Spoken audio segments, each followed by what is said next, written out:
안녕하세요. 저는 천석범이라고 합니다. 저는 INF 컨설팅이라고 하는 신설 컨설팅 회사를 맡고 있고요. 이 회사는 그 IT센 그룹이라고 하는 한국에서 한 3조 5천억 정도 하는 그 IT 서비스 회사의 컨설팅 자회사입니다.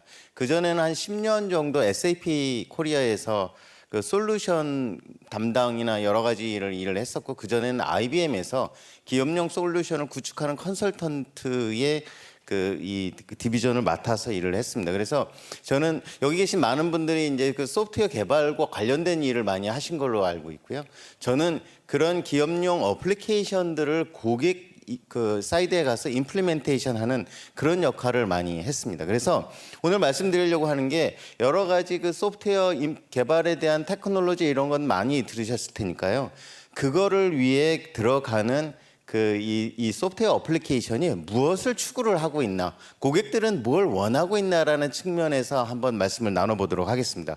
그래서 디지털 혁신과 소프트웨어 어플리케이션 여기에 대해서 말씀을 드리자면요, 오늘은 이제 크게 한 3가지 정도 말씀을 드리겠습니다. 최근의 변화와 혁신의 방향이고요. 그 다음에 디지털 기술의 활용, 소프트웨어 어플리케이션의 진화되는 그 형태. 소프트웨어 어플리케이션, 기업에서 쓰는 기업용 소프트웨어 어플리케이션은 사실은 여러분이 접하시고 계시는 그 테크놀로지의 발전보다 조금 느립니다. 그 테크놀로지의 발전이 이렇게 와가지고 기업용 어플리케이션으로 만들어져서 그 어플리케이션들을 누군가 사서 쓰려면 시간의 갭이 어느 정도 존재합니다.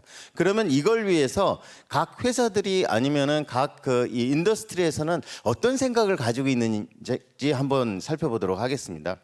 그러니까 최근의 변화를 보면요, 불확실성 시대의 성공 여건, 이건 이제 미국에서 있는 경영자들이 하는 얘기인데요. 이 사람들 용어로 어질리티라고 합니다. 민첩성. 여기에 대해서 굉장히 많은 사람들이 이제 이런 능력을 확보하려고 노력을 하고 있는데요. 요새 보면 여러 가지 뭐 수요 급등락, 공급망 혼란, 에너지단 이런 여러 가지 문제들이 생기고 있죠.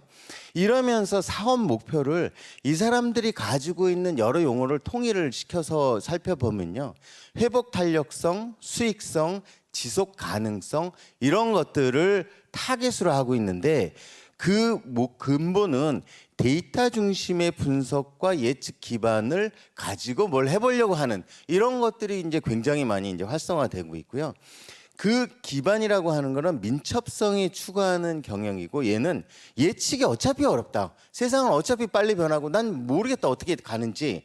그러니까 예측이 어려우면 차라리 변화되는 세상을 빨리 캐치업하고 내가 빨리 적응을 하자라는 형태로 이제 바뀌어 가려고 하고 있다는 거죠. 예를 들어서 많은 회사에 지금까지 뭐 우리 회사 미국도 마찬가지고 한국도 마찬가지지만 가장 중요한 게 뭐냐면요, 임원들의 인사이트, 임원들의 그 감각이 굉장히 중요합니다. 그리고 사장님의 동물적인 감각, 이게 굉장히 중요합니다. 왜냐하면 데이터는 아주 과거 얘기만 해주고 있거든요. 지금 현재의 일들을 설명해주는 데이터를 가지고 있는 회사가 그렇게 많지 않습니다. 그러니까 그걸 가지고 임원들이 가지고 있는 인사이트에 이제 그 사장님이 가지고 있는 동물적인 본능에 이 의존을 해야 되는데, 그 사장님이 가지고 있는 동물적인 본능이 이제는 팩터가 너무 많아서 반영해야 되는 팩터가 너무 많아서 그분들이 이제 쉽게 의사결정을 내리기가 어려워지고 있는 그런 환경이 있다는 거죠. 그래서 디지털을 활용한 혁신 이런 항목들이 이제 많은 그 회사에서 이제 회자가 되고 있고 여기에 많은 투자가 이루어지고 있습니다. 초기에 아마존에서 제프 베조스 그분이 이런 얘기를 했다고 해요. 아마존에 있는 분이 하신 얘기를 제가 봤는데요. 체스를 두거나 그 장기를 둘 때, 아니면 바둑을 둘 때 여러분이 반드시 이길 수 있는 초보가 숙련된, 이제 시작한 사람이 숙련된 전문가를 이길 수 있는 방법이 있습니다. 뭔지 아십니까? 너무 쉽습니다.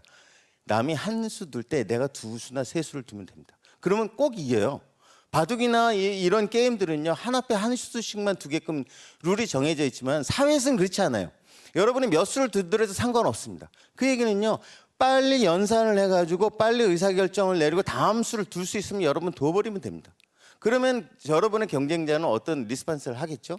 그래서 빠른 시간 내에 여러분이 가지고 있는 걸 다 캐치업하고 의사결정을 할 수 있으면 여러분은 남보다 한 2~3수 먼저 더 많이 두게 되고, 그러면 여러분 질 수가 없는 그런 환경이 우리가 맞이하고 있는 그런 이제 그 경영의 환경이고 운영의 환경이라는 거죠. 그래서 기업 혁신 추진 시 고려사항을 보면요, 고객 서비스, 경영 자원, 의사 결정, 리스크 뭐 요새 ESG 조직의 확보 모든 게요. 요새는 다 디지털 인프라로 돼 있고 그다음에 통합 소프트웨어 어플리케이션들이 그 밑에 들어가서 여러분이 만드시는 소프트웨어들이 그 안에 들어가서 여러 가지 내용들을 추출해 오고 있는 그런 환경입니다. 그러면 혁신이라고 하는 것들은 이런 디지털 환경 내에서 혁신이라고 하는 것들은 어떤 방향으로 가고 있는지 한번 보실까요? 과거에는요 대량 생산으로 생산성 극대화한 거 다 아시죠? 이게 뭐냐면 그 헬리포드 컨베이어 시스템. 이 컨베이어 시스템 어디서 나온지 아세요? 이게 푸주간에서 나왔어요. 신시내티 푸주간에서. 여러분 보시면은 이거 막 이렇게 푸주간이요. 이 널어놓고 쭉 가면서 해체하는 작업이거든요. 얘는 거꾸로 만들어서 그걸 조립하는 작업이에요. 처음에 이걸 헬리포드가 얘기했을 때 경영진들이 다 미쳤다고 그랬습니다. 우리 사장님 어디 가서 오시더니 이제 도르셨다. 왜냐하면 이 푸주간은요 해체하는 프로세스고요. 이쪽은 조립하는 프로세스예요. 사람은요 움직이고 자동차는 움직이지 않고 사람은 가볍고 자동차는 무거워요. 근데 어떻게 사람이 가만히 있고 자동차가 올 수 있는 그런 프로세스를 만드느냐라고 얘기를 했는데 여러분 결국 다 아시죠? 이게 그 1900년에 뉴욕시 5번가고요. 우연히 1913년에 뉴욕시 5번가를 찍었는데 왼쪽에는 차가 한 대 있고요. 13년 만에. 120년 전에 13년 만에 차가 한 대 있고요. 여기는요. 마차가 한 대 있어요. 이게 실질적인 변화는 6년 만에 이루어진 거고요. 그 다음에 120년 전에도 이런 변화가 나왔었거든요. 요새는 이게 모든 걸 지금까지의 우리의 뭐 시스템이나 모든 경영 체제를 결정하는 그런 변화의 시작점이었고 여기에 맞게 모든 것이 진화되어 왔습니다. 그런데 지금은 어떨까요? 지금은 보시면은요, 여러분 이런 거 못 보셨을 거예요. 저는 예전에 제가 동남아 쪽에서 일을 한 적이 있습니다. 싱가포르에 있는 회사에서 일을 한 적이 있는데 제가 베트남에 출장 갔다가 이 신발 공장 가본 적이 있어요. 엄청납니다. 한 15,000명 정도가 여기 앉아서 쫙 작업을 합니다. 그분들 이제 출근할 때 퇴근할 때 식사하러 교대하러 나갈 때 대규모 여기에서 몇억 개의 신발이 이제 생산되는데요. 요게 대량 생산에서 가장 이렇게 우리가 흔히 볼 수 있는 건데 요새 어떤 일이 발생됐냐면은 아디다스에서 스마트 팩토리라는 걸 만들었어요. 이 스마트 팩토리는 요 팩토리 하나가 10명 정도 작업자가 있고 조그마한 공장이에요. 그게 독일에 하나, 아틀란타에 하나 있었는데 연간 50만 켤레를 생산을 합니다. 50만 켤레라고 하면은요. 진짜 얼마 아니 왼쪽은요 저거 몇억 개를 생산하는 거예요 연간. 되게 조그만 공장이죠. 근데 이 공장이 어디 있죠? 옆 동네에 있어요. 서울 근교 이런 데도 얼마든지 만들 수 있는 거죠. 근데 이 공장 성공했을까요? 망했어요. 문 닫았습니다. 그리고 다시 레노베이션 하고 있어요. 왜? 이 공장이 그 구색의 한계하고 공급망 문제 때문에 공급망 문제는 뭐냐면 깔창 공급이 제대로 안 돼서 망했어요. 그거는 이렇게 저 3D 프린터로 찍어내기가 어려웠다는 거예요. 얘는 뭐냐면은 저 손님이 이제 가게를 갑니다. 뭐 예를 들어서 베를린에 있는 저 신발 가게 아디다스 신발 가게 갔죠. 그래서 발을 내밀면요, 얘가 다 체크를 합니다. 여러분 왼발 오른발 틀린 거 아시죠? 이 세상에 똑같은 발 하나도 없어요. 여러분 발 2개도 다 다릅니다. 치수도 다르고 모양도 달라요. 이게 대칭이 아닙니다. 이거를 사람에게 가장 편안한 신발은 자기에게 맞는 신발이겠죠. 이걸 이제 프린트하는 겁니다.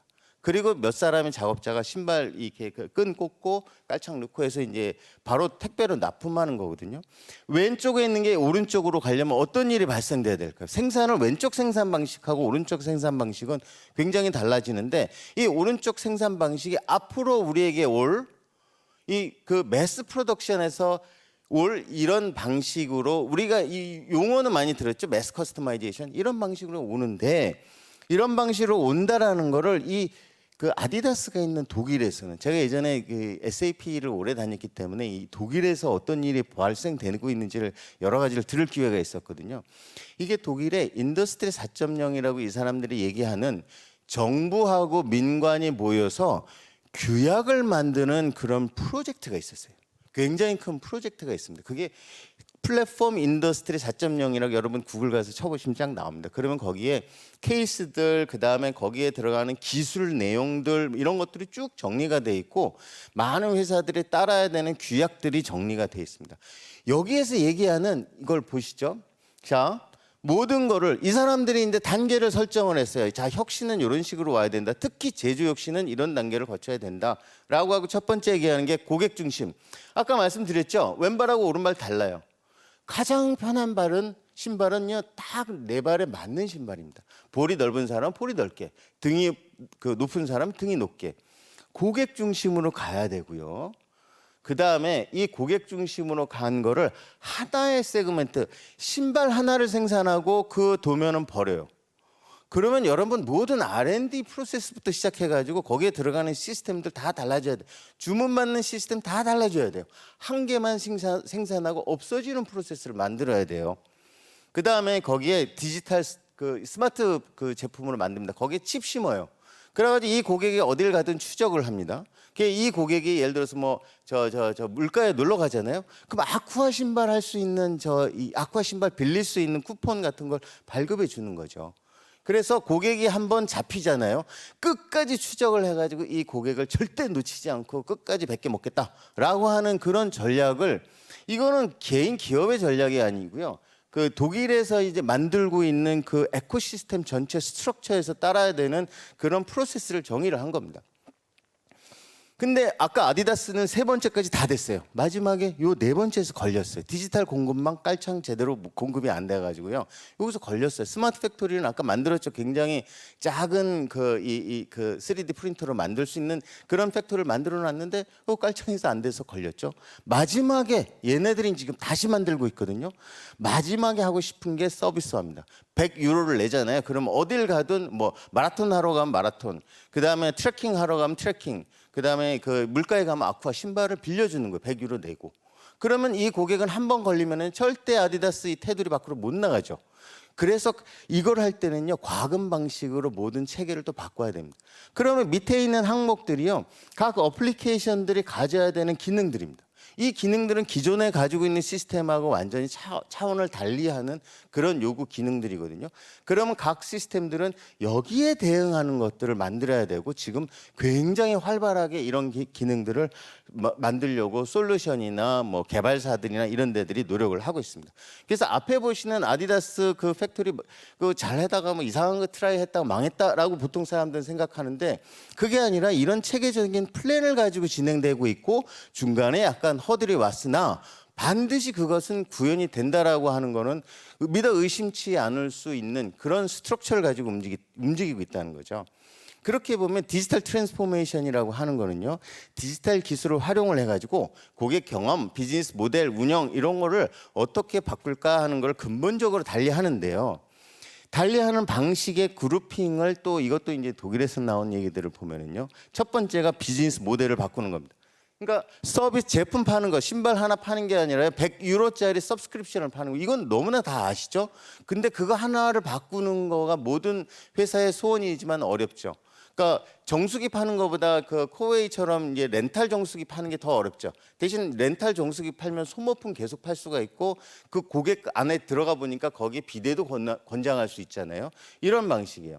다이렉트 투 커스터머, 요새는 모든 제조업체들이 그 유통업체들을 사이에 껴가지고 지금 요새도 그 CJ하고 쿠팡하고 싸움이 났죠. 난리가 났습니다. 그러면 제조업체들은 유통업체를 뚫고 고객한테 접근을 하려고 노력을 합니다. 여러분 식당들 있죠. 식당들 배민이 중간에 끼면요, 식당이 가질 수 있는 정보가 하나도 없어요. 옛날에는 이 피자 많이 시키는 고객한테 그 쿠폰이라도 발급해 줄 수 있는데, 이제는 누가 시켰는지도 그 정보는 자기한테 가지고 있지 않아요. 그러면 그런 유통업체, 그런 제조업체, 서비스업체가 고객한테 직접 그 컨택을 하려고 엄청나게 노력 중이고, 이런 일들이 이제 발생이 되고 있습니다. 그 다음에 아까 말씀드렸죠. 라트 한 개. 생산을 딱 하나만 하고 치운다라고 하는 건 어마어마한 그 변화거든요. 이걸 하기 위해서 많이 이제 고생을 하고 있고요. 그 다음에 이제 비즈니스 프로세스는 여러분 알고 계신 자동화, 실시간 이런 곳에서 굉장히 많은 투자가 이루어지고 있고, 그 다음에 일하는 방식, 요새 그 밀레니얼 세대들은요, 제가 예전에 SAP ERP 제일 많이 팔리는 ERP 회사에 있었지만, 그 ERP 화면 놓고 그 새로운 신입사원 보고 일하라고 하면 퇴사하고 나갑니다. 이렇게 지루하고 따분한 일을 시키잖아요. 그러면 20대 말 30대 초는요, 던지고 나가버려요. 그러니까 일하는 방식도 다 다르게, 이 사람들이 아침에 출근하면 무엇을 처리를 해야 되는지 순서대로 일이 나한테 올 수 있도록 그렇게 만들어줘야 되게 그 안심하고 일을 하고 그 다음에 남는 시간에 자기 여러 가지 이제 창의적인 일을 하겠죠. 이런 형태대로 그 다 바꾸는 건데요. 여기에서 근본적이라고 하는 건 하나의 이제 그 조건이 있습니다. 여러분 일본 신칸센 많이 타보셨죠? 요새 이제 많이 뚫려가지고 이제 이 그 가끔씩 이제 그 일본에 가실 거예요. 저도 이제 코로나 이전에 옛날에 그 이 코로나 이전에는 자주 일본에 놀러도 가고 출장도 갔었는데 신칸센 타려면 우리 신칸센이 뭐냐 우리 KTX예요. KTX 탈 때 저 개찰구 지나가야 됩니다. 우리 그 전철처럼. 근데 저 개찰구는요 어떤 기계냐면 정말 혁신적인 기계, 혁신적인 게 오 인식률이 거의 제로에 가까운 세계 최고의 그 뭐죠 그 광학 장비 그 안에. 그러니까 얘를 찢어서 넣건 뭐 5장을 한꺼번에 넣던 얘는 정확하게 그 식별해냅니다. 요 한 대가 얼마냐면 약 한 1,000만 원 정도 1억 가까이 하고요. 유지 보수가 한 20% 되고요. 이게 한 15,000대 정도 보급이 되고 있대요. 그러니까 일본에 있는 제일교포 한국교포가 한국에 와가지고 이제 KTX SRT를 딱 탔어요. 타려고 갔더니 개찰구가 없더래요. 이 사람이. 그 사람 제가 유튜브에서 인터뷰를 하는 거 봤는데 그 사람 깜짝 놀랐다는 게 개찰구가 없어서 굉장히 고민을 하다가 할 수 없이 그냥 탔어요. 근데 이제 굉장히 길티하죠. 일본에서 자랐기 때문에 이제 그 사람들은 이 그 룰을 깼다고 생각을 하니까. 그리고 차장이 지나가서 손들어서 물어봤어요. 나 이거 개찰 못했다 어떡하냐 그랬더니 차장이 하는 말이 손님 여기 계신 거 우리 다 알고 있어요라고 하고 지나가더래요. 자 그러면은 이 시스템의 목적이 그 무임승차 방지를 위한 거라고 하면 왼쪽이 좋을까요? 오른쪽이 좋을까요? 왼쪽이 압도적으로 좋습니다. 이 왼쪽은요 무임승차를 할 수 있는 방법이 없어요. 그러나 오른쪽은 저 화장실에 숨어 있어도 되고요. 무임승차를 1% 2% 정도 허용하는 방식이에요. 그러나 여러분이 회사의 주인이라고 하면 왼쪽으로 투자하시겠어요? 오른쪽에 투자하시겠어요? 엄청난 그 효율의 차이가 있죠. 전체적인 효율이 어떤 게 좋으냐로 생각을 해보면요. 무임승차에 대한 KPI를 따지고 왼쪽으로 가야 되고요. 전체적인 효율이라는 거를 다시 생각을 해보면 오른쪽이 훨씬 좋은 거라고 우리는 생각을 할 수가 있거든요. 예를 들어 일본 얘기해서 미안하지만 일본에서는 이런 도장 문화 때문에 그 재택근무 못 한다는 얘기가 있죠. 이 도장을 보시면요. 담당 계장, 과장, 부장, 사장의 각도가 있습니다. 사장은요 이쪽을 쳐다보면서 이렇게 보고 있고요. 담당은요 굉장히 깊이 숙여져 있고요. 그 다음에 이제 부장은 이게 조금씩 고개가 올라가 있습니다.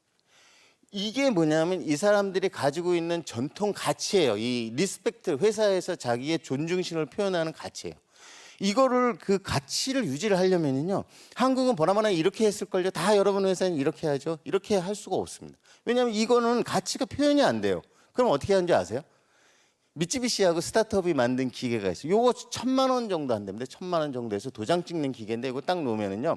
얘가 절묘하게 그 각도를 맞춰가지고 담당 레벨에 있는 각도하고 부장 레벨에 있는 각도를 다르게 이 삐뚤어진 종이가 와서 탁 찍어낸다고 합니다. 자, 그러면 여기에서 기존 가치는 과연 포기할 수 없는 절대적인가? 여기에서 디지털 트랜스포메이션을 고민하는 사람이 이제 시작이 되는 거죠. 자 그러면 이런 것들을 이제 포괄한 디지털 기술은 어떻게 쓰는지 한번 볼까요? 디지털 기술의 진화 이거는 이제 돌아가신 이 옛날에 그 카이스트에 계셨던 이민아 교수님 그분이 벤처 1세대의 그 시작이신데요. 그분이 굉장히 훌륭하신 분인데 이분이 하신 말씀이에요. 이게 제가 드린 말씀이 아니라 융합이다. 오프라인의 현실의 세계가 있죠. 우리 지금 이게 오프라인 현실의 세계죠. 우리 얼굴 대면하고 있잖아요. 온라인 가상 여러분이 이제 다 저 카톡 보시죠? 이 카톡 저기 보시는 분들 이제 그게 온라인 가상 세계거든요. 지금까지 온 거는 뭐냐면은 대부분의 오프라인 현실의 세계가 온라인 가상 세계로 디지털화를 하는 거였어요. 여러분이 가지고 계신 직접적인 관계가 온라인으로 올라가면서 카톡을 통해서 여러분 동창, 여러분 가족, 여러분의 친구 이런 분들과의 관계가 생기잖아요. 이런 내비게이터, 디지털 게임, 클라우드까지 쭉 넘어가는 이거는 다 가상화해 나가는 작업이에요. 근데 이 가상화해 나가는 작업은 여러분의 생활에 미치는 그 임팩트가 사실 그렇게 크지는 않습니다. 굉장히 물론 다르죠. 그러나 여러분은 똑같은 시간에 일어나고 똑같은 시간에 출근하고 똑같은 시간에 퇴근하고 똑같은 시간에 나가서 술도 한잔하고 저녁 먹습니다. 그러나 앞으로는요. 온라인 가상의 세계가 오프라인 현실의 세계로 내려오는 그런 그게 현실화하고 아날로그 융합이거든요. 여기에 있는 기능들이 각종 뭐 인공지능, 로봇, 증강현 이거는요 이 가상 세계에 있는 디지털이 나에게로 들어오는 겁니다. 들어오는 거고 이거를 할 수 있게 만들어준 게 그 5G 인프라인데요. 요게 데이터가 정보화되고 지능화돼 가면서 온라인으로 들어간 것들이 오프라인으로 내려오잖아요. 그러면 내 생활이 바뀝니다. 앞으로 이제 몇 년 지나면 여러분이 이제 그 딱 아침에 걸면요 차가 와서 아침에 대기하겠죠. 자율주행차가 와서 여러분 앞에 대기할 겁니다. 여러분 차 안 사시겠죠? 그럼 차 타요. 테슬라 같은 거는 미국에서는 이미 그 자율주행 그 수준이 많이 올라갔잖아요. 그러면 자요. 그러면 얘가 자는 동안에 아니면 딴 거 합니다. 딴 거 하고 게임하는 동안에 나를 데려다가 그 이 회사까지 데려다 주는 겁니다. 회사를 물론 안 가도 되지만 이런 내 몸에 느껴지는 변화가 가상의 세계가 현실의 세계로 내려오는 이 기술이 발현이 되면서 이제 우리에게 밀려오는 거죠. 아까 보셨던 120년 전의 변화가 이제 우리 이 몸 근처에 느낄 수 있도록 올 타이밍이 됐다는 거죠. 그러면서 생기는 모든 이 기술들이 새로운 기술들이 사실은 우리에게는 이제는 실질적으로 우리 몸에 느껴지는 기술의 변화가 이제 되는 거죠. 자, 이런 것에 보면은요, 대부분 그 이 새로운 산업의 그 이 핵심 쌀이 그 데이터라고 하잖아요. 데이터가 어떻게 중요한지 어떻게 발현이 되는지 한번 보실까요? 그 빅데이터 경쟁력의 핵심이 데이터로 이동하는 거 보시면은요. 이것도 이제 이 유명한 얘기인데요. 이게 벌써 이게 뭐냐면은 2012년 지금부터 10년 전입니다. 10년 전. 10년 전에 타겟 아시죠? 월마트 말고 그 월마트보다 그 공산품 많이 타는 타겟이라고 미국에 있거든요. 이 타겟이 여고생한테 음식부용 쿠폰 책을 보냈어요. 그래 아버지가 보고 열받았죠. 그래가지고 타겟에 갔어요. 매니저 나와. 내 딸이 여고생인데 임신부용 이런 걸 보내면 돼 하고 막 한참 싸우고 왔더니 알고 봤더니 실제로 임신을 했어요. 그럼 뭐냐? 이건 타겟은 어떻게 알았느냐?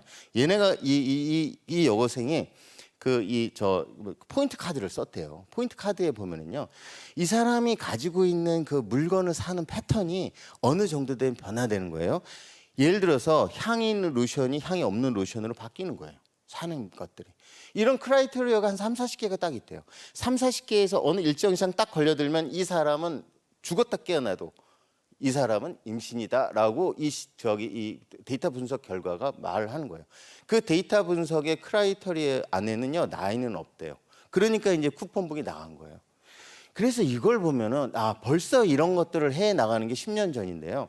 보면 경쟁력의 핵심이 옛날에는 기술이었고요. 그다음엔 가격이 되고요. 이제는 기회인데 최근 기업이 가장 원하는 것은 이제 고객의 관심이거든요. 그래가지고 고객 관심을 파악을 하고 고객의 눈길을 딱 잡으면 바로 원하는 걸 즉시 제시하는. 여러분 그 페이스북 보다가 뭐 하나 잘못 누르잖아요. 그러면 쿠팡 광고가 바로 따라 붙습니다. 그리고 내가 살 때까지 그게 안 없어져요. 살 때까지. 이런 것들이 이게 여기 뭘로 가지고 다 있냐면 이게 다 데이터로 이루어지는 일이고요. 그 다음에 이 데이터가 어떻게 활용이 되냐면은 여러분이 이제 예를 들어서 웹사이트를 지금 오픈했다고 아니면 여러분 뭐 여기 계시는 젊은 자제분이 웹사이트 오픈을 했다고 한번 가정을 해봅시다. 그럼 주문 데이터가 막 오잖아요.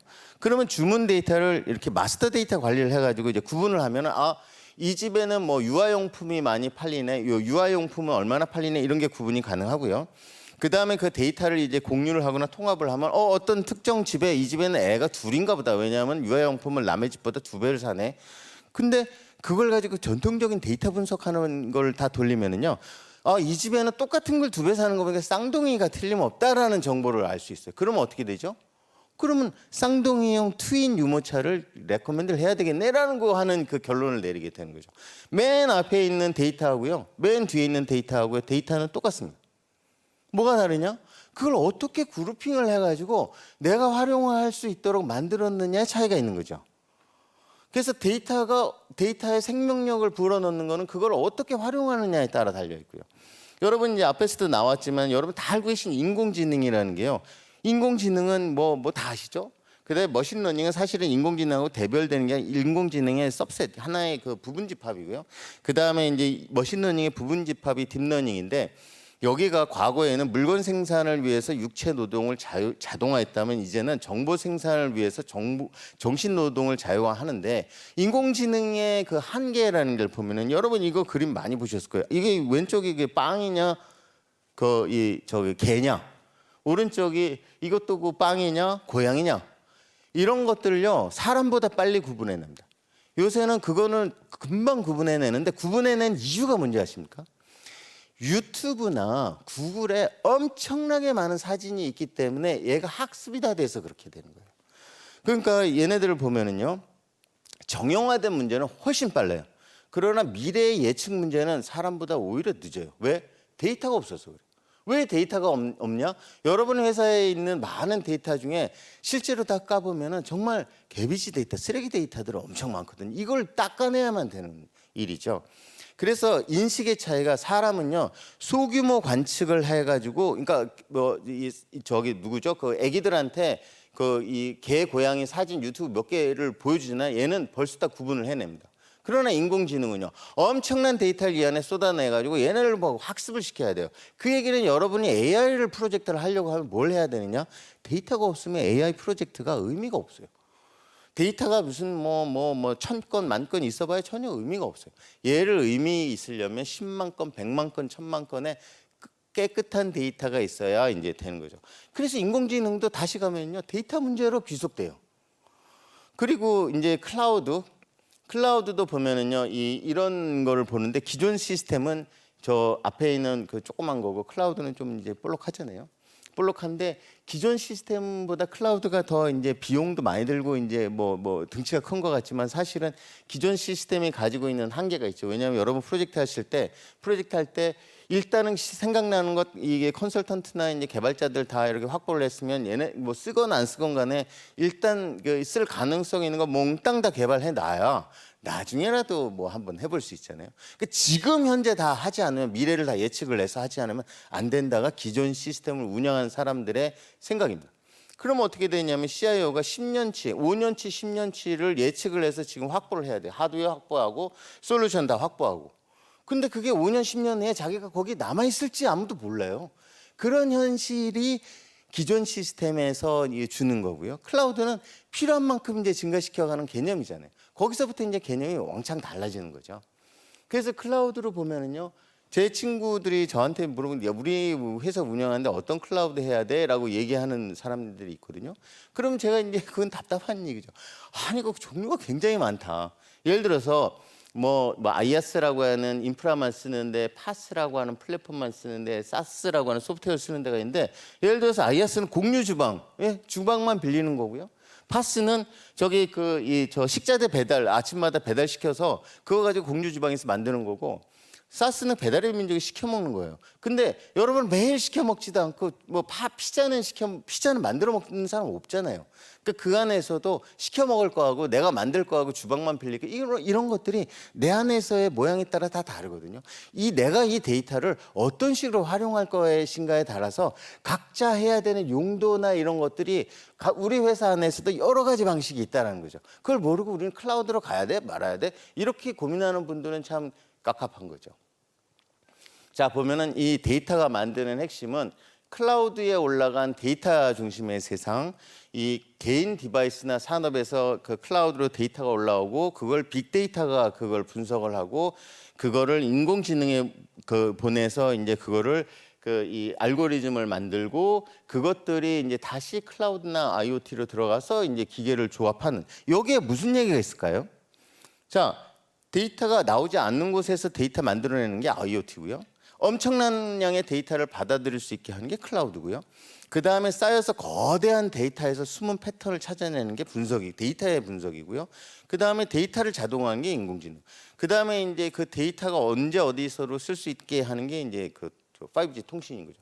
그러면 다 데이터 얘기예요. 데이터 얘기. 그러면 이제 가장 중요한 게 데이터라고 하는 것들이 이제 이해가 되는 거죠.